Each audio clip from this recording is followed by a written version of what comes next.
and that's this product right here. I use these on occasion, and I'm gonna try it on here. You flex, it's flexible, this particular one,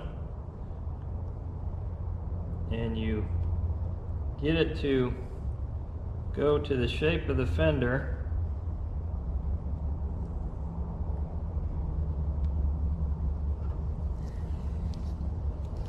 And look how much extra body filler I put on there that I didn't really need.